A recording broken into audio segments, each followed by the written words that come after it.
Tell you, I was cutting up on the table. I was screaming, hollering, kicking, and crying. My blood pressure was like 150 over like a.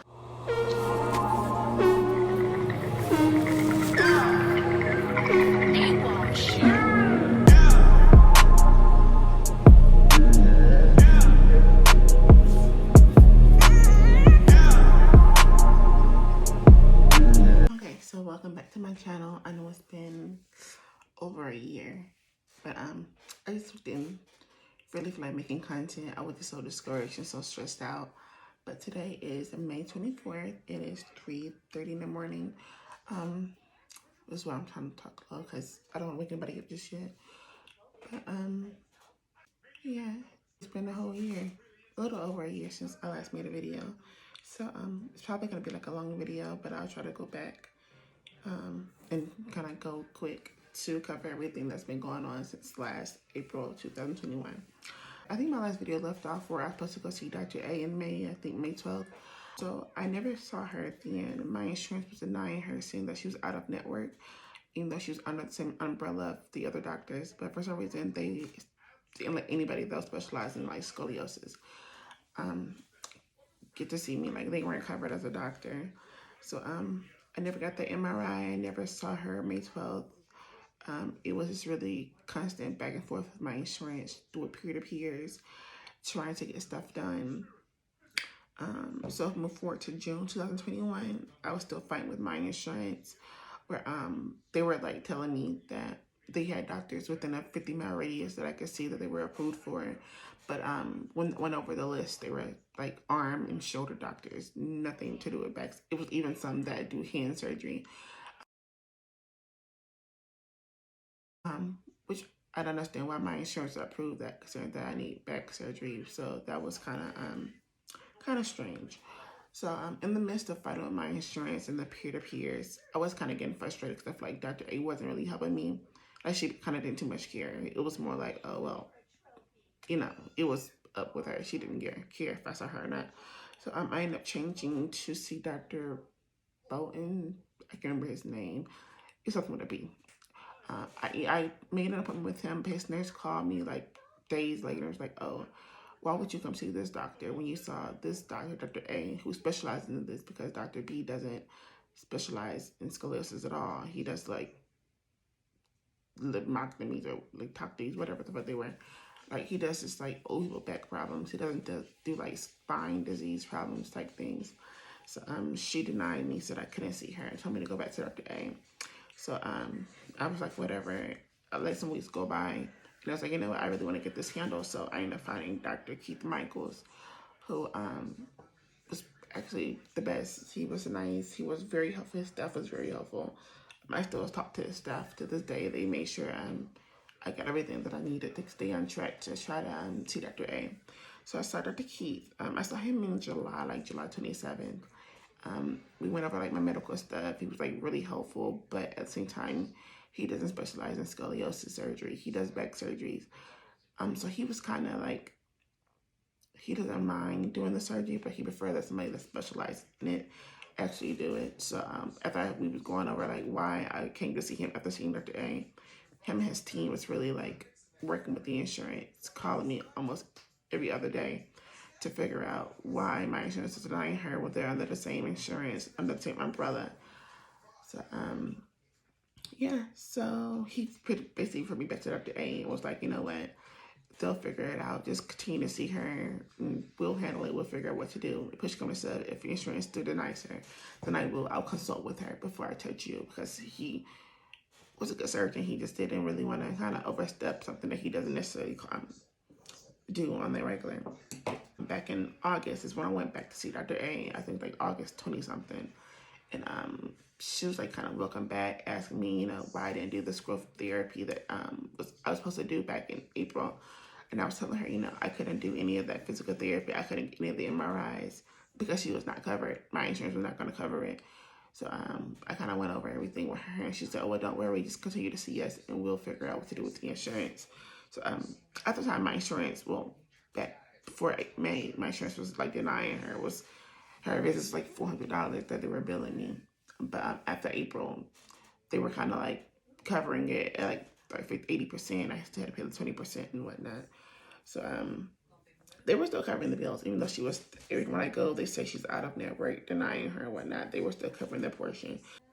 I followed back up with her in September, and that's when we was talking more about surgery.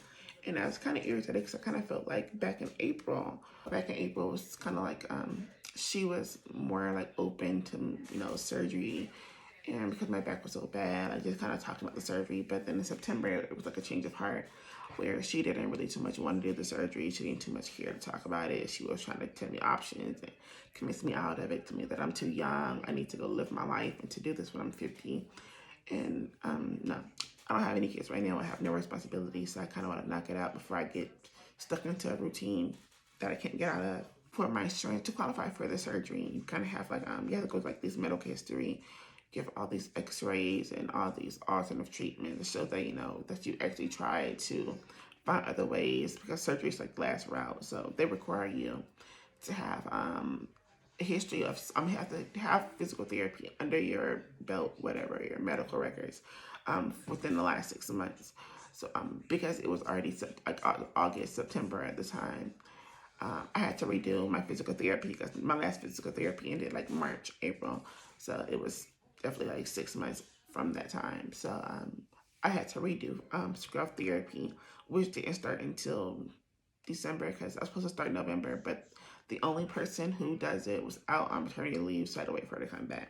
So I'm supposed to start that like November 1st, but I started like December 1st. I think November 11th, but I started December 1st. But yeah, to back it up, I got some MRIs, some x-rays, and she was telling me my back had got worse. Like, I think initially it was like 50 something, 52 degrees or something like that, and it was like 54 at the time. And L5, L4, there's a bone spur, and it was just getting bigger and bigger, which I know because I'm always twerking and grinding and sitting and moving and twisting.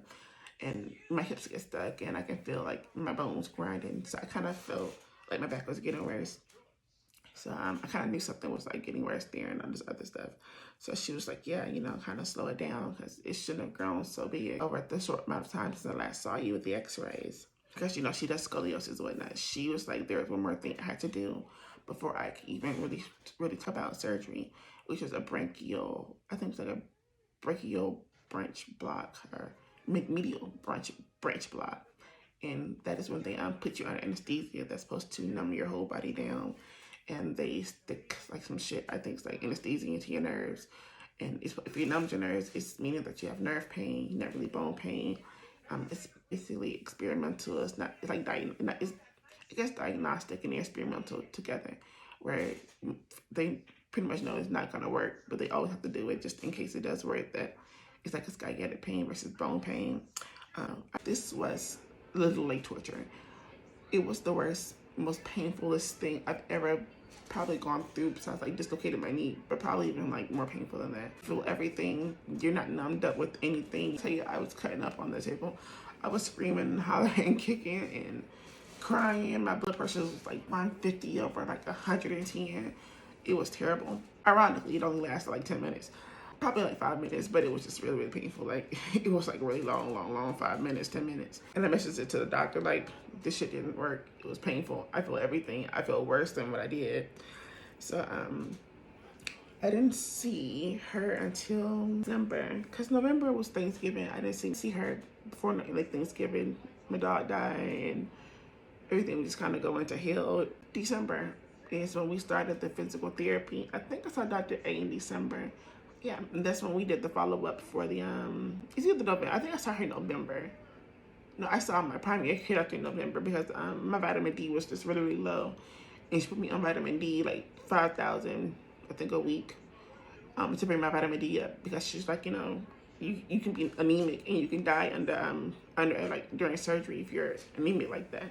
So I had to take vitamin D, and it was like 20 something, maybe like 21 was my levels when I first got my test back in like July or something like that. But this time in November when I went to retest, which is crazy because like a vitamin D test, she wrote me a lab order at Quest when I didn't know that Quest was not covered by my insurance. But obviously you think it's a lab, who wouldn't cover a lab? But I didn't know that Quest was not covered by my insurance. So when I got the bill for a freaking vitamin D test, was $300. A vitamin D test. It was like $254 to be exact, and probably some change. Anyway, so my vitamin D after that was like 47, and she told me to take like vitamin D 2,000 milligrams every day for whenever I put in my surgery. And sometimes I'm just so lazy because I don't like pills. I have not taken it every day. I just take it maybe like once a week or whatnot when I think about it. We're in December now.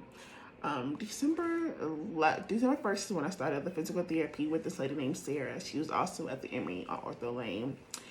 She was like the only Scroth therapist there, and it was cool. The little things that we did, I felt like it wasn't really worth it. And for Scroth therapy isn't covered like it's way more expensive than like typical physical therapy. Like I think it's like $250 for a session to do Scroth therapy and whatnot. And it's really like little simple things where you're just laying on the floor and you have like one hand this way, you're like this, and then you're like this, and you're stretching, and you're like lifting your legs up. Like, I don't know, I'm too lazy to get it, but it's like you're just stretching your body out, and like you're laying on the bed, and you have like little pulley strings, like the waistband type thing, the stretch bands. You wrap it on your ankle and you're pulling your ankles back, or you're standing up holding yourself straight and stuff like that. Like, it's really more of a posture physical therapy.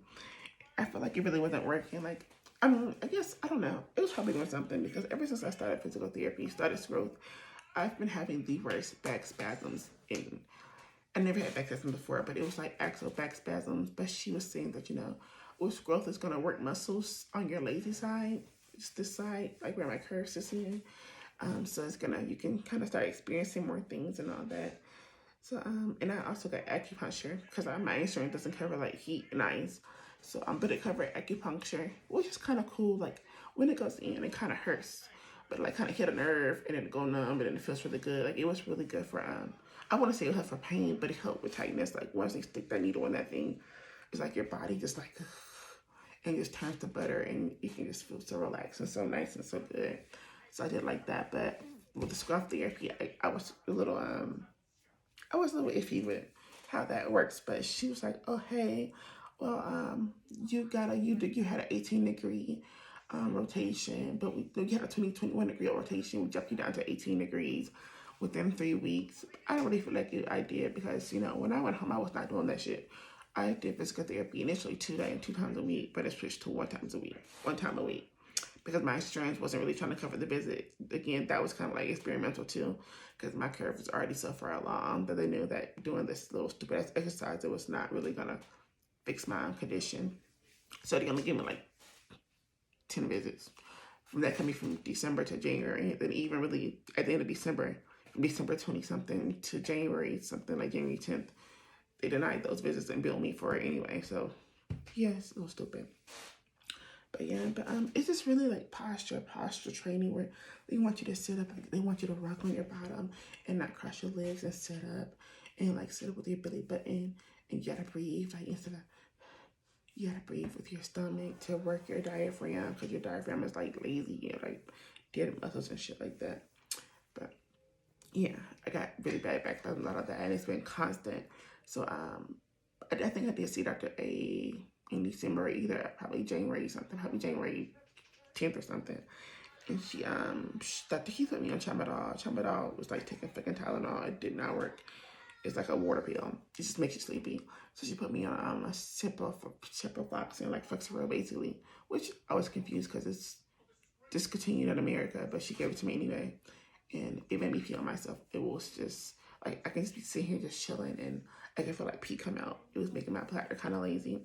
So I really stopped taking that.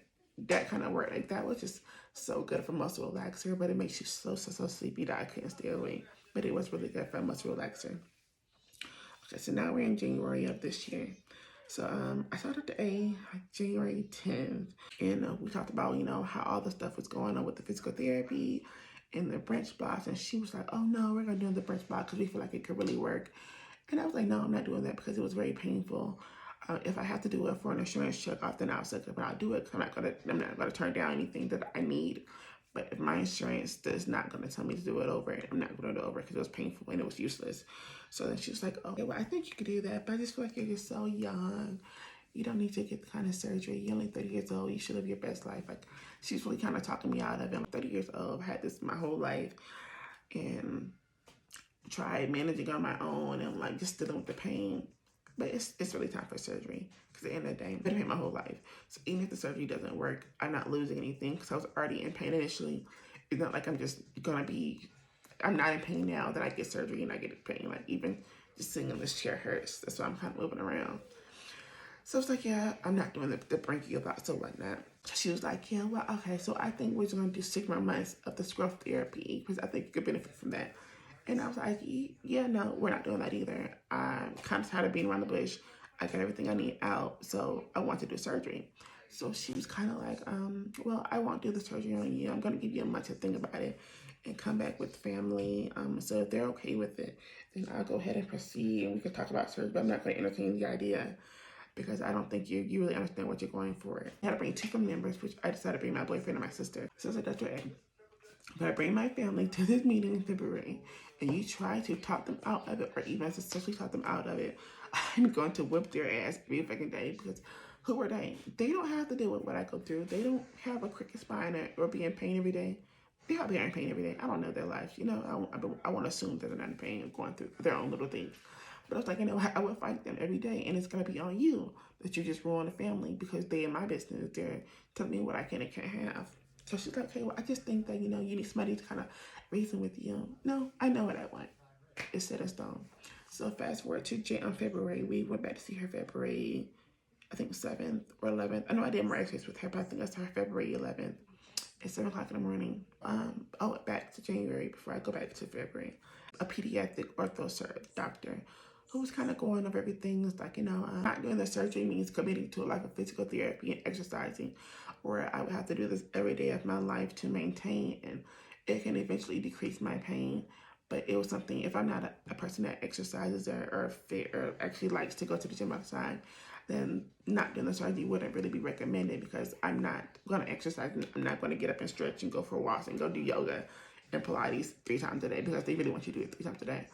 And as a grown person with bills and a job, you know that you don't have time to do Pilates 3 times a day. Probably could. I don't know. Maybe I'm just lazy, but I'm not doing Pilates 3 times a day. So he was like, yeah, your back's not going to get any better. You have really bad problems going on with your back. So we always did a consultation with everybody in the department. We feel that you can really do the surgery unless you really want to just do alternate treatments, but they're not really going to help you. So just move on with your life, basically. So February. At our visit, you know, it was pretty useless me bringing up there. Like, my sister is not a morning person, and she slept the whole fucking visit. Let me stop cussing because it's YouTube. She slept the whole visit, and she snored. Like, she snored. Every time the nurse would say something, she was loud as heck over the lady. So the lady's like, hey, I'm just gonna let her just get her snoring in before I say anything. Like, it's kind of funny, but it's kind of embarrassing. And then like the most weirdest thing is like when the visit was over, she wakes up like nothing's wrong. Like she just didn't just snore, ruin this whole doctor visit. But yeah, she slept the whole time. But to be fair, she got off at 4 o'clock in the morning, and then I made her go to the doctor visit me at 7 o'clock in the morning. So I won't hold her against her. It was pretty pointless bringing them because she really didn't talk about anything. Like, I don't know. One thing I kind of feel like I dislike is that I feel like the whole process has kind of been bland and like really brief. It's always, oh, we're going to tell you a little bit, but you'll find out more later on. And then when that later on comes, we're going to tell you a little bit. We're going to tell you more about more later on. And I'll get to where I'm saying that later. She was just like, oh, are you guys okay with this? You got to her out of it. My boyfriend's like, this is what she wants, and we'll do it. My sister's like, no, this is her problem, her body. This is what she want to go through. I'm gonna support her and whatnot. So I think that it was like, okay, kind of like snooty, whatever. So she's like, well, when do you guys want to choose a date? So I initially chose May because my sister's supposed to go to trekking school, and it's like 4 weeks, 8 weeks, something like that. And I was like, you know what? If I choose May, I can really kind of be through my recovery before you leave off into the world. But she ended up moving anyway, so we just chose May 24th. Plus, it was like only May 24th in July, then like later in the fall. And kind of now looking back on it, like really in April with like work being really, really slow. I really wish I would have put it to the winter so I could have really enjoyed my summer. At the same time, seeing how my back was already getting worse, just doing little stuff like bending and twisting and twerking, that I can only imagine how worse it was going to get over the summer with the same activities. Or God forbid, because I couldn't, I was on like a no fall thing. I'm not allowed to fall at all because I have a fracture in my spine. Whatever the freaking lower part thing of this is in my pelvis. And she's like, oh yeah, just don't fall. You can't fall anymore or whatnot. If I fall, I'll go to the doctor and call her or whatnot. So it's like, you know, I don't really want to put myself in a position where I can make things worse than what it already is. Because I was really, initially in January, she's like, you know, if you do the surgery, you're going to be fused onto your pelvis because everything is down there is terrible. And I was really, did not want to be fused into my pelvis. So it's like, you know what? I'm not going to put myself in a position to try to do like the hot girl summer thing and I get hurt to avoid that. So I was like, you know, we'll just do May, cancel summer out, cancel the winter out. Because she's like, oh, you're going to be recovering for like 6 months. I'm like, okay, cool. I can come out of the house January when it's not as cold. So we did May 24th, which of course is today. So in March, I came back because my mom was really concerned about anything else that could be wrong. Because when I was born, my brain was tilted. So she was trying to see if there's anything else that was causing my scoliosis. Because Dr. A felt like it was weird that I've had scoliosis my whole life. And most people only have scoliosis when they're adolescents, but I was literally born with scoliosis, born problems. So she was trying to see if I had this thing called GRE malformation. So she did a MRI from like my neck down to my butt, whatnot. Oh, speaking of my MRIs last year, when I had MRIs, I was getting them when I was little. But when I got my MRIs, like for the first time as an adult last year, it was so painful. Yeah, like you're on this table, and I don't know, like it was hot, and I don't know if I was just laying in an uncomfortable position. You can't move. I was just having like all this pain in my butt and my back. It was just terrible. Like I cried in the MRI thing. Like you can't move, but they make you start over. Yeah, it was just really, really, really, really painful. Really, really uncomfortable. Like the stretch X-rays were uncomfortable, but those weren't so bad because they're really, really quick. The bending X-rays were uncomfortable. Those were a little bit longer, but the MRIs were the worst. Like sitting there for an hour, and I had to do 2, so I was really sitting there for like an hour and 30 minutes. It was just terrible. Month of March. I didn't have my GRE malformation, but she did find like that my cervical spine was like degenerated really, really bad. But I'm not gonna complain about neck pain. I mean, I get neck pain, of course, from like being on my cell phone and stuff like that and looking down.